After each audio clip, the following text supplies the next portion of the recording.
people who are eager to learn, connect, and share ideas for a better Oregon. Thank you for joining us at the Sentinel Hotel in downtown Portland, where thousands of people are joining us online, on the radio, and on TV. Live viewers are watching on KGW's website, Facebook feed, and news app. Our radio audience is listening via X-Ray FM stations 107.1 FM and 91.1 FM, and TV viewers will watch today's program via Open Signal's community media television stations. We are incredibly grateful for the support of our media partners in bringing City Club forums to our community. In addition to City Club's valued media partners, our volunteers and staff enable us to put on Oregon's best civic programs week after week. Please join me in showing our appreciation to everyone who has made this event possible.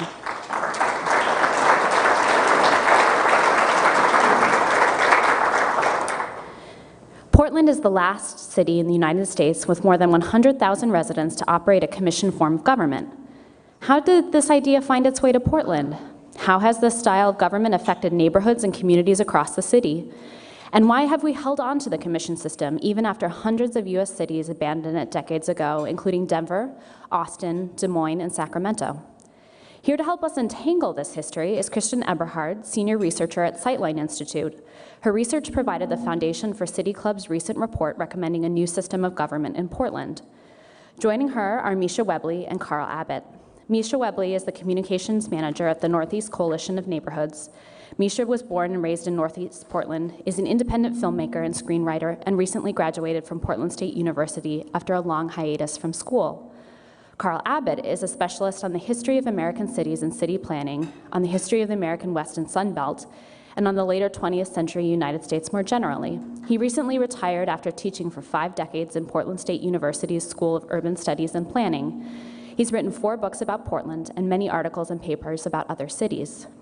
And we have a very special guest with us today who will be asking our first question during the public question and answer session.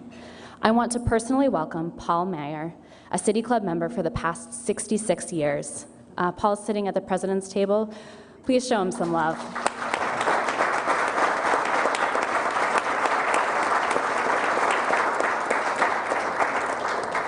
Paul served on the City Club Charter Committee that in 1963 wrote a charter amendment that went to voters in 1966. We look forward to hearing from Paul later in the program, and we thank him for his longtime commitment to the City Club of Portland. And now, please join me in welcoming Kristen, Carl, and Misha to Friday Forum.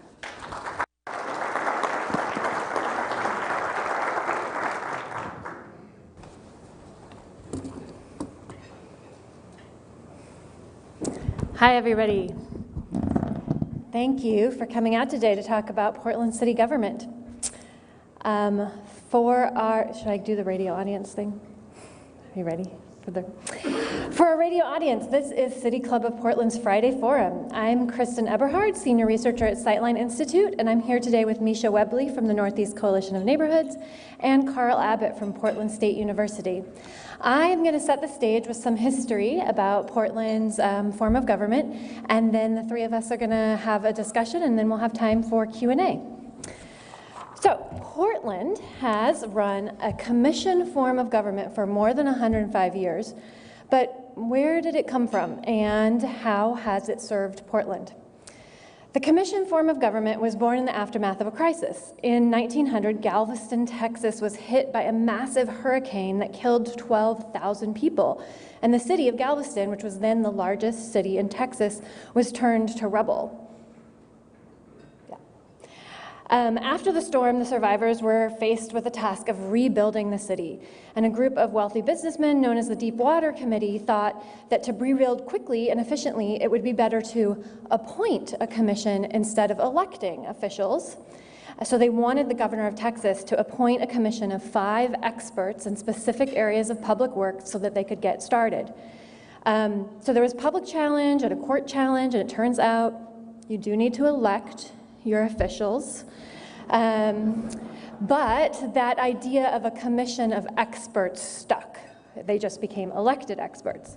So this new form of government, this commission of elected experts in specific areas of public works, became popular across Texas, and then it spread to other states.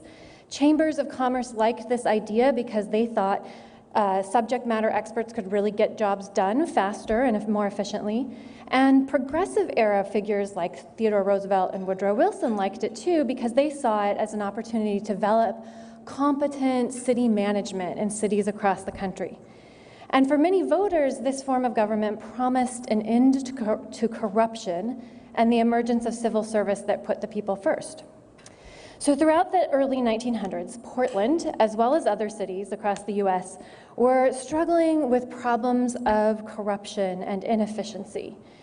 Once elected, politicians in Portland would reward their political funders with the spoils of their win, which was city jobs. So whoever had the city job, no matter how good of a job they were doing, was out, and funders came in to do the job. As the saying went at the time, to the victor go the spoils, and who cares what happens to the city? So in 1913, the Portland Business Community said, okay, we're gonna change this. We're gonna have competent people running the city. And so they put this commission system of government on the ballot as an answer to the corruption.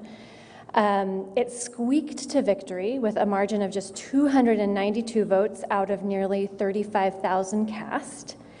And at that time, in 1913, about 500 cities were using a commission government.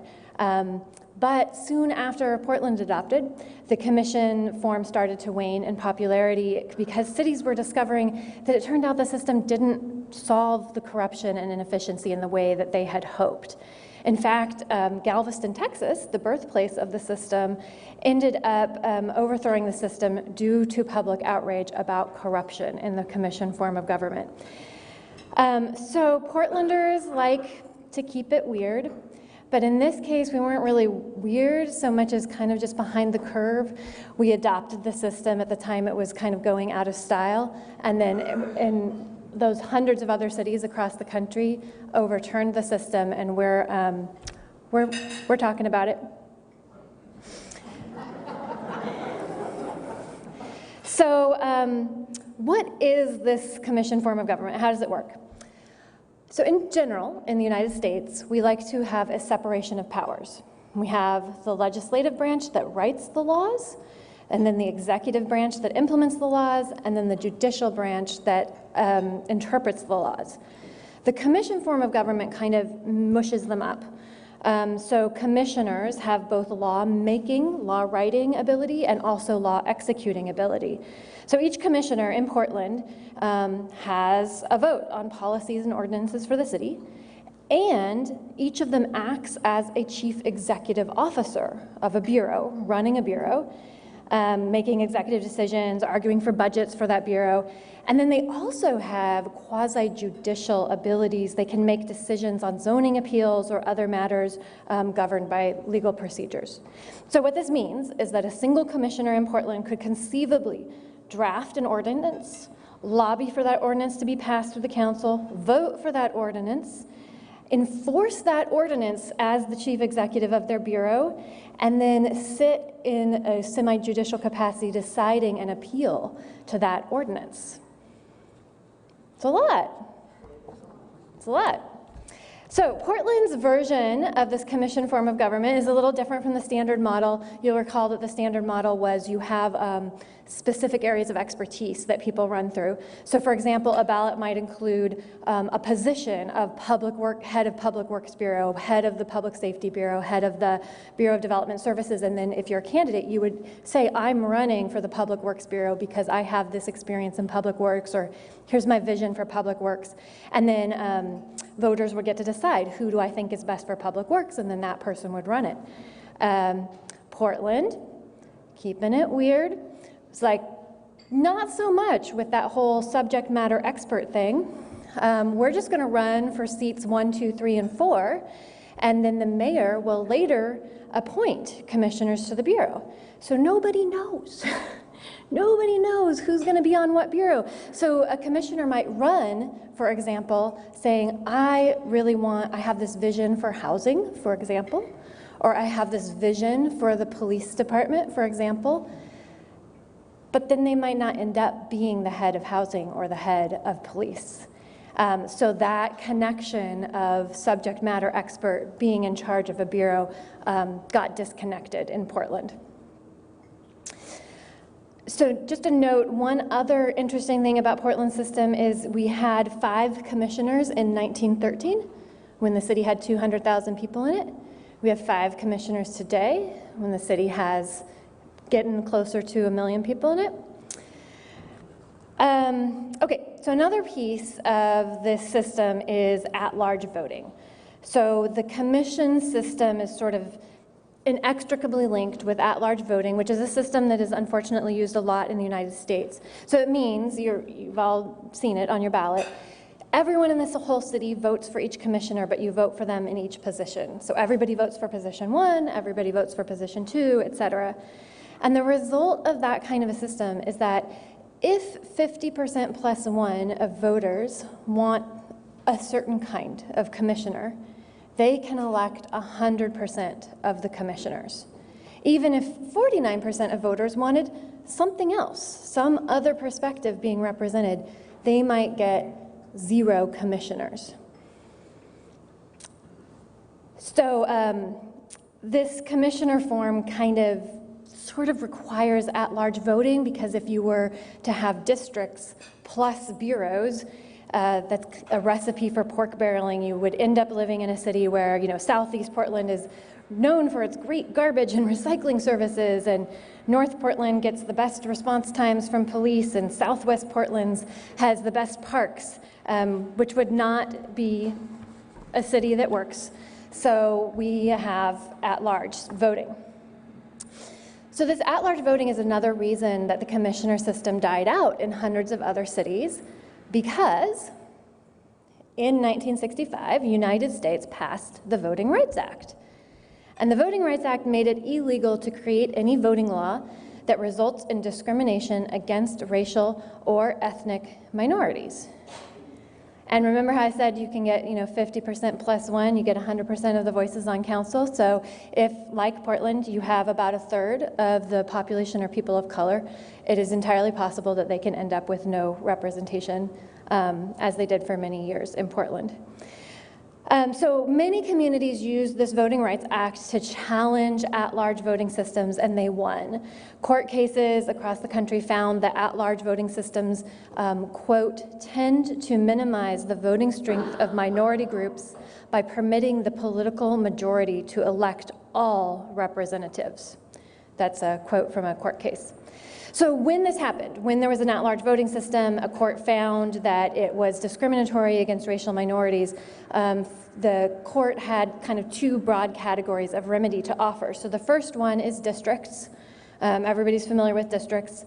But the weird thing about districts is that for a single winner district, that is, you have a district and only one person wins in that district, for it to be a remedy to the Voting Rights Act, the jurisdiction has to have a minority majority district. That is, that all the African American people or all the Latinx people or all the Asian American people have to live together so that the court can draw a line around them and make them a district.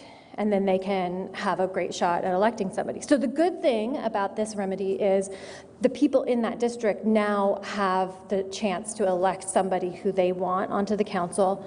But the bad things are that people of color, for example, outside of that district don't have such a chance at a representative, because now maybe there is a representative of color, but it's not from their neighborhood. And then also the other thing is that remedy depends on racial segregation continuing. So for that district to continue to work, you have to continue to have all of the Asian American people living in that place. And as people start to spread out, all of a sudden that remedy isn't so great anymore. So the second remedy is alternate voting systems. So a lot of places, it turns out, are like Portland. We have about 1/3 people of color in the city of Portland, but they don't all live in exactly one place. There's a spread out around the city, so you can't draw a minority-majority district. So what courts did in this case was said you can use cumulative voting or ranked choice voting in a multi-winner election, and that gives, if you do the voting system right, then everybody gets a voice. If you have 3 winners and about a third of the people want one, a third of the people want another, a third of the people want another, then you get that diversity of views on the council. You don't just get the majority electing everyone. So this was a remedy that was put in place in cities, counties, school boards around the country, and consistently elected a more diverse group of people, and also consistently boosted voter turnout in those communities, probably because people saw their vote mattering more and saw somebody like them getting elected to council, and so they were more motivated to come out and vote.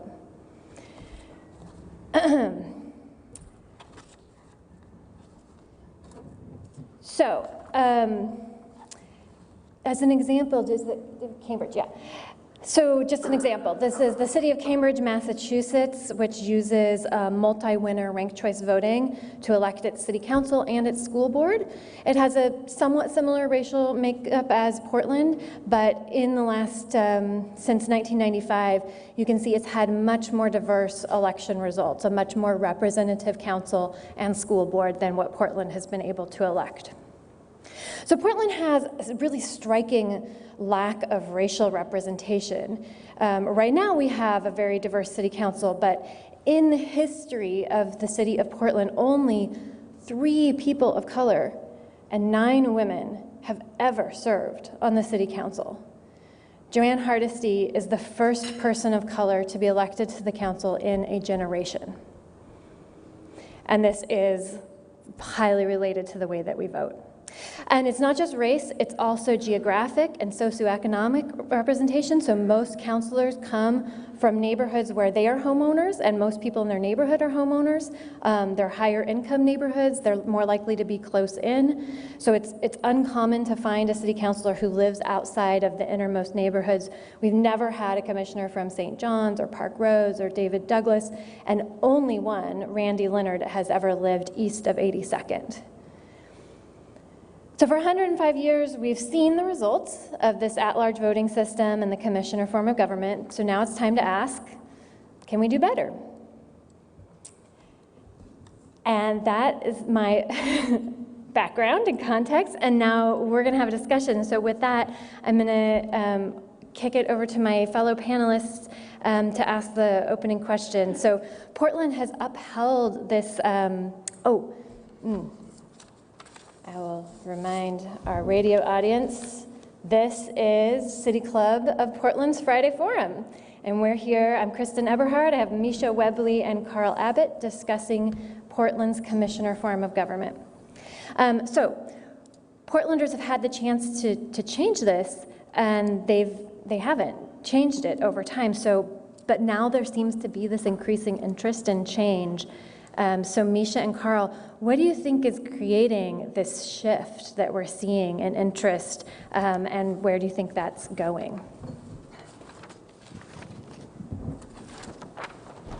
I did a little calculation, and I think that Portlanders in the past have had 7 opportunities to change from the commission form of government and have rejected those opportunities every time. And I was thinking about, why would a city change its form of government? Because it's corrupt, because it's inept, or because it's inequitable. And Portland over the years has certainly, under commission government, has certainly had some corrupt systems, some corrupt administrations. The 1940s was a corrupt period in Portland city history. Portlanders actually responded by electing a reform mayor, but they didn't elect a reform council along with her. So Dorothy Lee ended up, not getting very far with the reforms that she was interested in. But on the whole, especially in the last 50 years, Portland has not been a corrupt city in the scale that causes communities to say, we've had enough, we're going to change. And historically, Portland has not been particularly inept as a city government. In most cases, Portland has seemed to work fairly well, and certainly through the 1980s and 90s and into the 21st century, when the city would do polling about are you satisfied with the city government or services, would be generally favorable. So again, not a groundswell in the past that things were just not working anymore. Equity, Portland, as everybody knows, historically is a very white city, and for many of the decades through which we've had the commission form of government, equity has simply not been, equity in terms of race and ethnicity has not been a particularly important issue on people's minds. It simply has not been prominent.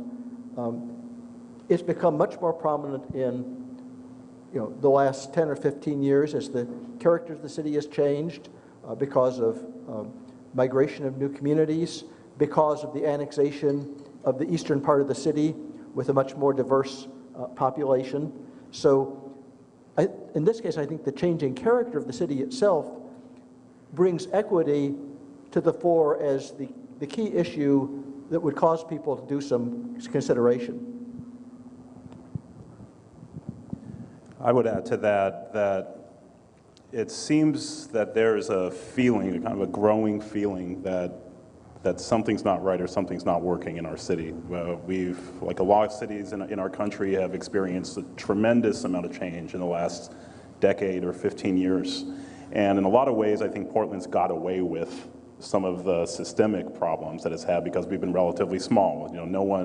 I remember going to New York, early 2000s, and told someone I was from Portland. They said, "Where's that?" I said, "Oregon." They said, "Huh? Oregon?" They had not heard of it. 2 years later, it was a whole different story, and everyone wanted to move here. All this stuff is starting to spill out into the open. Inequities, economic inequalities, the cost of living is driving so many of these things, so much division and so much of a gap between people. And there's a sense that no one's at the wheel, or someone's asleep at the wheel maybe, that no one's in charge. And our elected leadership, what we're starting to see, is really through no fault of their own in a lot of ways in the city, they have their hands tied. And they're not able to address as effectively as we want some of the big issues that we're dealing with. And so there's this growing frustration because it just seems like no one's really able to take control and steer the ship. And so people are looking for solutions, and I think that's why, everybody kind of wants to overthrow the government, but now it's starting to become a little more feasible, or people are looking for those kind of solutions, and it's starting to gain a lot of traction. Whereas before, it just may not have felt as urgent. And when Portland originally adopted this form, the thinking was to combat corruption. Carl, have there been times when the commission system successfully fought that corruption or did work well for the city? Well, I think that, I was thinking that during the first 50 years of commission government, it really was kind of old boys government as usual with just a different set of old boys in charge. Mayor George Baker, for example, was a good old boy if there ever was one for 4 terms. And I think it's important to note, Kristen mentioned the very, very narrow margin by which the commission government was adopted. And if you look at the voting pattern, there was a very strong geographic division. And the neighborhoods that voted in favor of this new form of government were the new middle-class neighborhoods on the east side of the city. They were the neighborhoods, they were Laurelhurst and Ladd's Addition and Irvington, and those neighborhoods full of brand new houses and brand new homeowners who are worried about taxes. They worried about corruption because it meant high taxes, inefficient government. So what they got was a period of limited government, a time when, what did the city do? It did fire, protection, police, parks, streets, public buildings, none of the social services that drive City Hall nuts today, the intractable problems, they were the easy problems in a sense. Starting about 50 years, I'd say there's a first 50 years and a second 50 years, and the city got better leadership. I think starting with Mayor Terry Shrunk, it got people who are more effective at coalition building around what at the time was seen as progressive agenda. There are things that we look back now and say, we wish they hadn't done that, but things that at the time were part of a progressive forward-looking agenda, like, if I say it, urban renewal, we now wish had been done very differently, but it was the mainstream of how you should do what a progressive city was doing. So 50 years of, I think, better, less inept government, if you will, more. And the other thing is some political leaders, mayors in particular, who could count to 3, which is what you need to get something done. Vera Katz, pretty obviously. I think Bud Clark, I think Neil Goldschmidt all had that ability.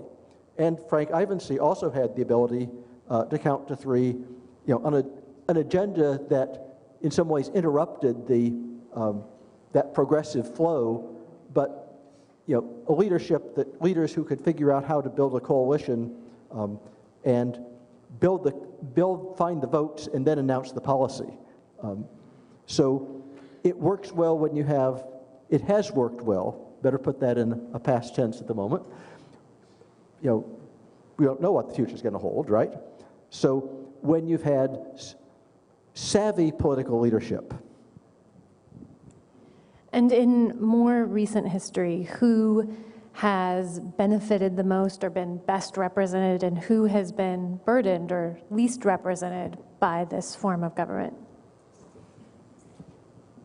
Well, I would say that those who have been least represented,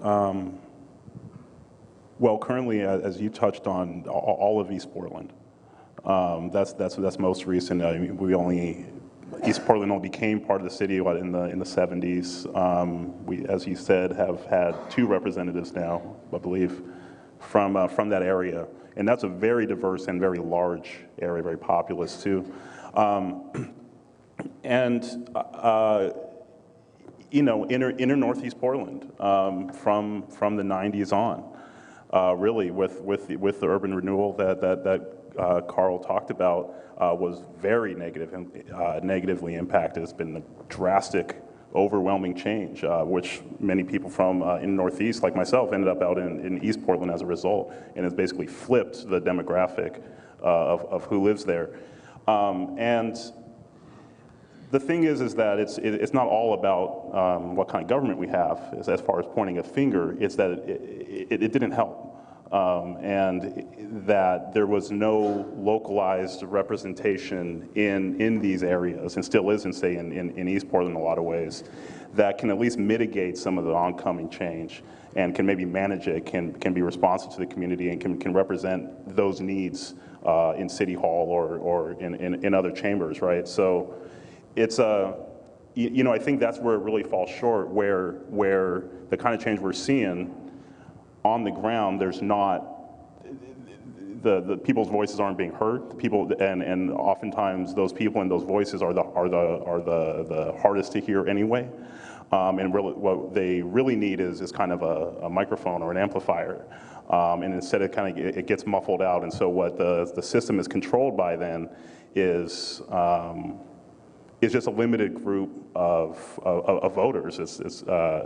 And rather than that are speaking to, or commissioners are speaking, because it's at large, are speaking to trying to, everyone, and are speaking more to pockets of the city rather than speaking to very localized concerns. I would add, I think that most members of the city council are very much aware of the disparities between kind of the core Portland and the east part of the city, and try to find resources to make some difference, to make some balance. but there are demands for maintaining the infrastructure and facilities you have, as well as investing in something new. How do who wants to be the Parks Commissioner has to decide, which existing park is not maintained in order to develop a new park. It's a real challenge, but it's obvious that the neighborhood that what benefits is my neighborhood. When I'm talking to real estate people, I say I'm in Irvington. When I'm talking to activists, I say I'm in Sabin. But it's an area that's done very well by itself. And I would point out that I live in the house that Charles Jordan, the first African American city commissioner, lived in at one time. That's my claim to fame. Do you put that on the real estate listing too? Yeah. So what are the other options, and what do we know about how they work? So we do this commissioner at large, 5 commissioners for what's now a pretty sizable city. What else could we do, and what do we know about why it might be better for Portland? Well, I think a key in district elections is clearly how many districts, how you draw, basically how many districts, the bigger, the more districts you have, the more potential for equitable representation or multiple group representation. At the same time, the harder it is to most likely to find, maybe, possibly, politicians may be hard to herd together. So you have the trade-off of number of districts versus efficiency in the actual operations of the city. And I don't know what, I'm sure that there are, I haven't looked at them recently, studies to indicate optimum size for city council districts. I lived in Chicago for a while when it was the city that works, because Mayor Richard Daley made sure that it worked. There were 50 council districts with 1 independent alderman and 49 Democratic Party machine. So the politics behind the system are in many ways as important as the structure itself. And I would say I don't have a specific recommendation, but I would say that in Portland we do have a pretty good starting point. I'm a little bit biased, but our neighborhood system that I'm part of, the Northeast Coalition of Neighborhoods, we're one of 7 geographical areas that represent Portland. I'm in the inner Northeast, and I'd say that's a pretty good starting point. And I say that because really, if you think about it, there's a lot of kind of natural dividing lines culturally and otherwise and economically in some ways. So North Portland is kind of, and it has its own thing. Inner Northeast does too, so does Northwest. In our system, we have 1 East Portland office. I would say that needs to be at least 2, if not more. But I think that's a pretty good starting point because those have kind of fallen along some of those natural lines. And what we sort of do in our coalition and in others, sort of try to fill the gap that the kind of lack of direct representation has, and that's sort of the role we serve. But in a better world, in a better governmental system, that would be a commissioner's office perhaps, or someone that is that's right there in the neighborhood and has to be responsive to the community. And every community is different. Every has different priorities. But we are all in the same city. But the solutions to the problems we have look a little different depending where you are. So I would say start there. But definitely, as you pointed out, we have the same amount of commissioners now as we did 100 years ago, and that really just doesn't make sense anymore. Yeah, and I'll just add that Portland is a real outlier in terms of its number of commissioners per people. We have more than 100,000 residents per commissioner. Other big cities, we looked at other big cities and none of them were over 100,000. They were all more like 50,000. So that would put Portland at 10 or more commissioners for the size of city it is. So once you get up to 10 or more commissioners, now you have a lot more options in thinking about districts and how to arrange them. And I'll just add that single winner districts, the real advantage is that you can get down to this granular level of representation, that representative really knows their neighborhood. But there's sometimes a downside of that each representative is sort of feel like they need to bring home the bacon for their district, and in some situations they're not thinking about the city as a whole. So the cities that I mentioned that made this change to multi-winner with some other kind of voting system, and one of the things that we see happening in those cities is that because you have multiple representatives representing the same district, so like in Portland, say we expanded the council to 12, and we had 4 districts, each of them with 3 representatives. You get this diversity of representation even within that same neighborhood, or even within that same area of the city, and then those 3 representatives might come from kind of different viewpoints about what should happen, but they're all representing the same constituents. So we've seen this, state governments used to use this form of voting, and there was a report that did some interviews with them, and they said that the idea flow was really different when you could talk to somebody who was different than you but representing your same constituents, and you started getting like different ideas coming out, and then you could form different coalitions because you had kind of your ideologically similarly minded people, but then you had your geographically similarly minded people, and they might lead to more creative thinking than right now sometimes we get stuck in certain lines. I just add, can also, in terms of size, think about Multnomah County, commission. Obviously more, larger, encompasses more than Portland, but essentially there's a Gresham district and some Portland districts, and the Portland districts are currently too big, I think, for most people to have any sense of which county commission district am I in. Portland divided into 4 is not enough divisions. And the idea of starting with the neighborhood association groupings as a starting point, out of which you then tweak and equalize populations, et cetera, I think is actually a pretty promising idea. Okay, last question before we go to the audience. Is changing the form of government enough? What other things do we need to do? What other policies do we need to adopt, or practices, to make sure that Portland city government really is more equitable and effective? Well, I'm going to put in a pitch for voter-owned elections.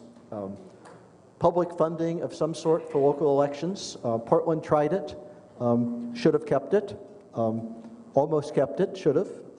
Seattle right now has an alternative system of vouchers for helping, citizen vouchers for helping to fund local elections. If Seattle can do it, Portland is certainly smarter than Seattle, so why can't we do it? And I would say, yes and no. No, it's not enough. It's there's a lot of work to do. Yes, it's the first thing in a lot of ways that we have to do in order to get some of that work done. So it is definitely the right starting point. But then it's really that's when the hard stuff begins. In a lot of ways, structurally, we're not able to take on some of those bigger problems now. So yes, both. And I'll make another pitch for democracy vouchers. It's a Sightline issue. Democracy vouchers give every voter $100 in their pocket that they can give to candidates who opt in to not accept big money donations. So it changes the game in terms of, if you're somebody who doesn't have a Rolodex right now, you often can't run, but in Seattle you can. And it's changed who was able to run in this last election when they used it. But it comes with contribution limits. The state of Washington has contribution limits. Oregon does not. So that is beyond Portland, a bigger problem. And then I'll just say one more. A lot of our city elections end in the primary. In the last, I think, 11 elections, 8 of them have ended in the primary. And we know that primary voters are, well, it's a very small percentage of the population. It's often about 20% of people are deciding who is their city council representative. And those people are generally whiter, older, wealthier, and more partisan than your general election voters. So changing so that we actually get to the general election where more people can actually weigh in on their city councilor. Okay, now we are going to go to a question and answer with the audience. For the radio audience, this is City Club of Portland's Friday Forum. I'm Kristen Eberhard here with Carl Abbott and Misha Webley. We're going to go to the audience for some questions. Anyone watching or listening today is welcome to ask a question. If you've written it on an index card, hold it up high for the City Club staff to collect. And if you're not in the room, you can also submit questions via Twitter using the hashtag Friday Forum. For City Club members who want to ask a question at the mic, please identify yourself as a member and ask one question in 30 seconds or less. And our first comment and question is going to come from Paul Meyer, a member of City Club's 1961 research report on Portland's commission form of government. He was also the chair of a committee that drafted a charter amendment in 1963, and Portlanders voted on that in 1966. And rejected it 62-38. And here we are. He is going to share some thoughts with us.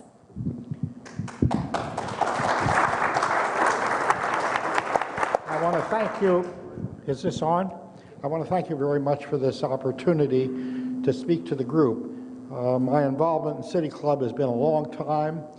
In 1958, I was lucky enough to serve on a blue ribbon committee chaired by a previous president of the club, which studied the whole form of city government and came out with a report for a strong mayor form. I then had the privilege of chairing a subcommittee that actually drafted a charter to be put on the ballot that carried out the provisions of that report. That was the first action City Club ever took. Of course, subsequently, City Club has become more actively involved in following through on its reports and taking action. But, and I was also co-authored a major report on the Portland Development Commission. And so I've been very involved and very concerned about City Club. I was vice chair of the research committee for some years. But what happened is in 1961, after we did the version of the report, I then organized a group to put that provision on the ballot. And we had a coalition of the Young Democrats, Young Republicans, Junior Chamber of Commerce, and League of Women Voters. And we got it on the ballot. Unfortunately, it lost. In 2006, Robert Ball put on the ballot by himself, remarkably, a ballot measure for a strong mayor council form of government in Oregon. And that was not and I was on the committee that evaluated that, and we voted 9-3 to support it. Unfortunately, someone in the City Club administration, this happens, released the information prematurely to the opposition because the person opposed the report.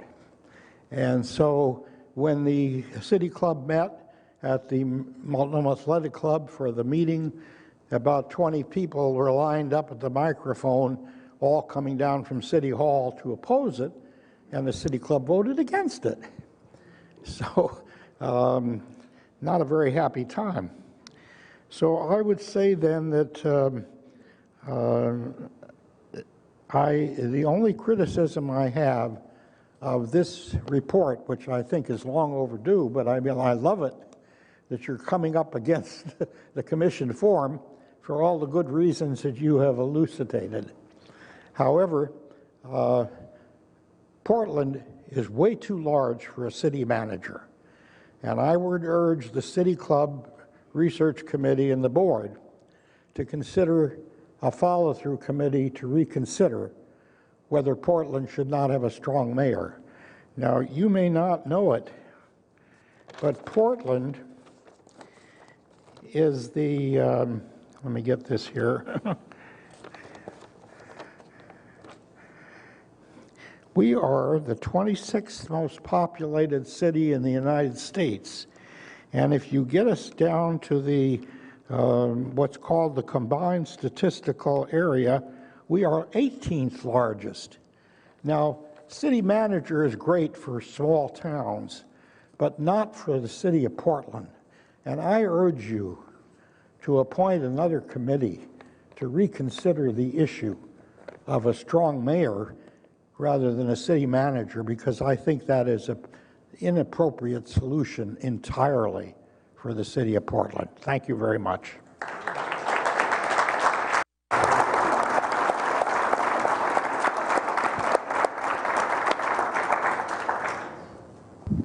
Hello. I just have a brief comment and then a question.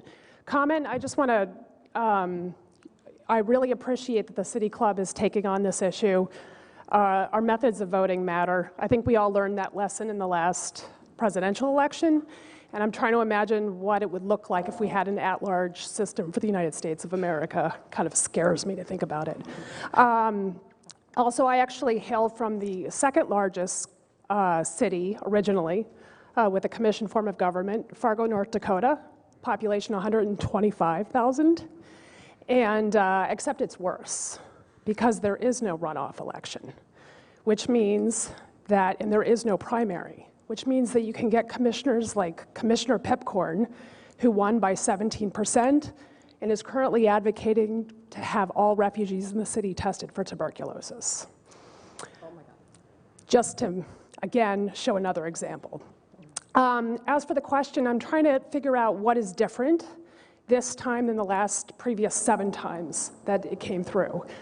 You talked about how the city is obviously going through a pivotal time right now with kind of a tsunami of people moving here and cost of living issues, but was the method of voting addressed the previous 7 times? Because I think that that is the thing that will resonate the most with voters.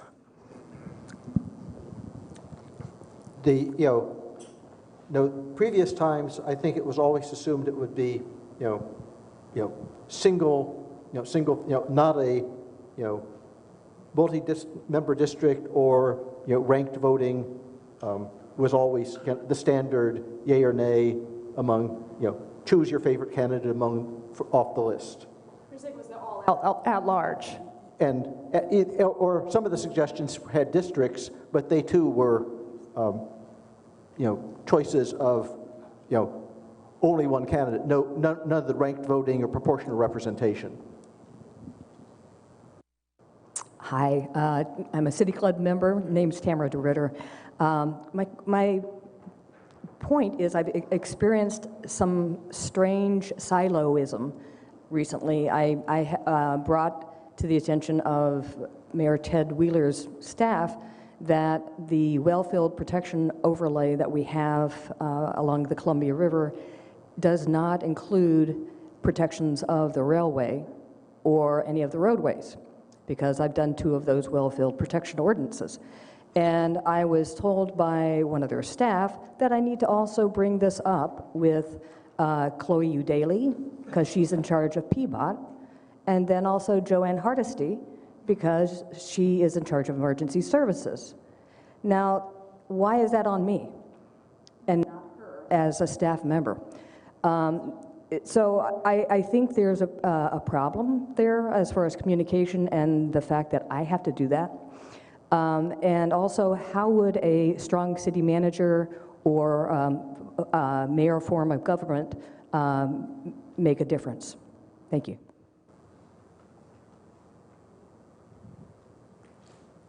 I'd say that the siloism that you're talking about is very real. I think a lot of people have experienced that, and that's one of the issues. So you have bureaus that are they'll fight each other to take the credit when things go well, and they'll dish it off when things aren't going so well, or they have a very difficult question or something that's out of their hands.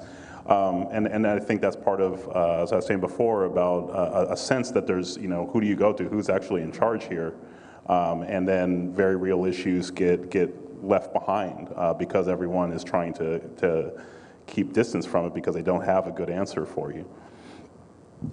The only other thing I would say is, some of that can be changed within a current system if the commissioners themselves make it clear to the staff that the job of the staff is to talk to each other, and if you develop a culture of shared,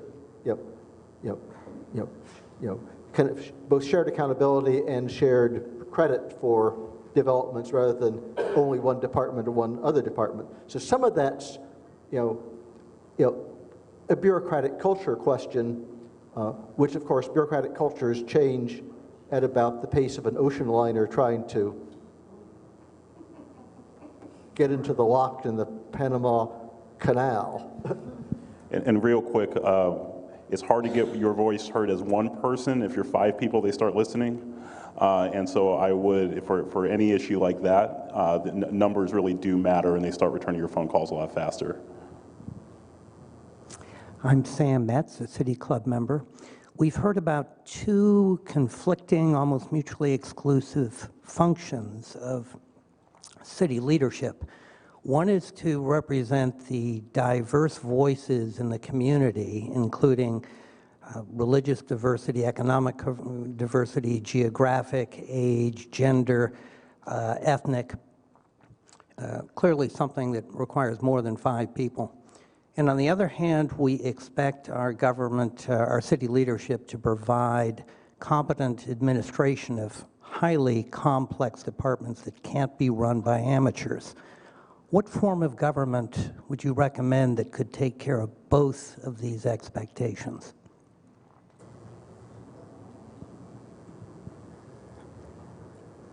Well, I would suggest, if you want the representation, you need a council, a legislative body of some sort with diverse membership. It has to be large enough to have diverse membership, and you need a strong executive to do the management. So that moves us toward a strong mayor system, maybe, but you need to think about a legislative representative function and an executive administrative function as the 2 parts of what you need, and how you structure to get that there are many possibilities. Yeah, this is actually the problem at the heart of the commission form of government. Your legislative branch is there to speak for the people, right? It's there to speak for the full diversity of people, and that's why we have 500 members of Congress. It's why we have 60 members of the state Senate. So we need more than 5 in Portland to speak for the people. But there's a separate function of administering agencies. In every other type of government, the state, you have your legislators and you have your administrative branch. At the federal level, you have your legislators who are sort of speaking for the people, deciding policy direction. And then you have your administrators who are the professionals who are implementing those policies. In Portland, they're mixed up together, and it's hard to get both. It's hard to get both, speaking for the people and also being an expert at parks. Nielsen, City Club member. I applaud the research committee of the City Club for their hard work in coming up with the recommendations that were approved by the City Club, and I can certainly concur with that. My question is one of process. Is there an example of how you would go, assuming we could have an election and it were approved, how do you physically make the shift from one form to the next? Is it Friday afternoon, these commissioners and people leave, and Monday morning because it seems like the transition itself totally changes the roles, probably adds more people and less full-timeness, perhaps. I mean, there's lots of implications, and I wonder, is there a model of a city that in sort of current times has made that transition, and how did they do that? I'm sorry, this is the last question. Yeah. So Seattle recently made a shift from at-large to districts, and the way that they did it is they passed a ballot initiative that said, starting this year, we're going to move to districts. In that year, they redid, they had every position up for election, but some of them were designated as 2-year terms and the others as 4-year terms. So then some of them were then again up for election in 2 years so that you could get the alternating. So you just do it all at once, and then if you want to have alternating years, you just say some of these positions are 2 years.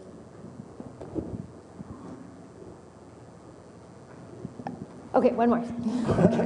I'm Joe Hertzberg. I'm a City Club member, just recently, actually. And I was on the Charter Commission in 2006 and 2007 that spent about 1.5 years drafting a very detailed ballot measure that went down 3-1. You and the report have made a very strong case for why we need to change from the system that we've got. But we need to change to something with hundreds, literally hundreds of details, and every one of those is an opportunity to lose voters. So this is another process question. How do we go from where we are to creating a ballot measure that can actually get a majority? Good question. Well, that's a really good question.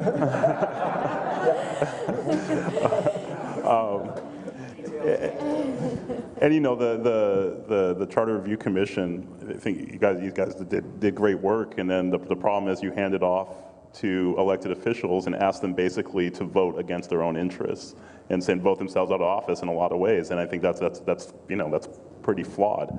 The only other way around that is a straight ballot measure and straight to the people, which is its own uphill battle. But the good news is that work such as you've done and that City Club now has is that the ammunition and the details are in a lot of ways already there, at least as a pretty good starting point. And it's really a matter of taking up the mantle and running with it. And yeah, there'll be tons of details to figure out, but we're not starting from scratch. And with that vague but optimistic insight, our time is up and we'll have to pause the conversation for now. We are grateful for everyone who made today's forum possible. Thank you to Oriana Maniera for producing this forum, to Paul for sharing the history and insights, and for Kristen, Carl, and Misha. Thank you so much. We are adjourned.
I grew up with my identical twin, who was an incredibly loving brother.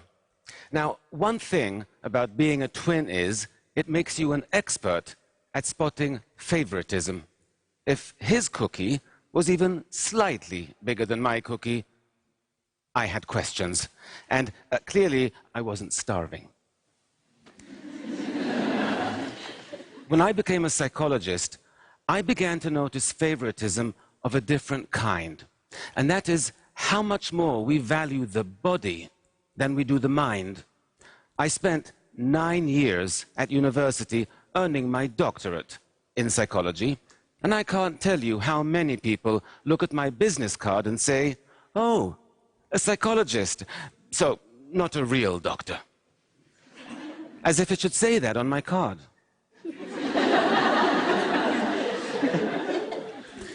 This favoritism, we show the body over the mind. I see it everywhere. I recently was at a friend's house and their 5-year-old was getting ready for bed. He was standing on a stool by the sink, brushing his teeth, when he slipped and scratched his leg on the stool when he fell. He cried for a minute, but then he got back up, got back on the stool, and reached out for a box of Band-Aids to put one on his cut. Now, this kid could barely tie his shoelaces, but he knew you have to cover a cut so it doesn't become infected, and you have to care for your teeth by brushing twice a day. We all know how to maintain our physical health and how to practice dental hygiene, right? We know it since we were 5 years old. But what do we know about maintaining our psychological health? Well, nothing. What do we teach our children about emotional hygiene? Nothing. How is it we spend more time taking care of our teeth than we do our minds? Why is it our physical health is so much more important to us than our psychological health? You know, we sustain psychological injuries even more often than we do physical ones, injuries like failure or rejection or loneliness. And they can also get worse if we ignore them, and they can impact our lives in dramatic ways. And yet, even though there are scientifically proven techniques we could use to treat these kinds of psychological injuries, we don't. It doesn't even occur to us that we should. Oh, you're feeling depressed. Just shake it off. It's all in your head. Can you imagine saying that to somebody with a broken leg? Oh, just walk it off. It's all in your leg. It is time we close the gap between our physical and our psychological health.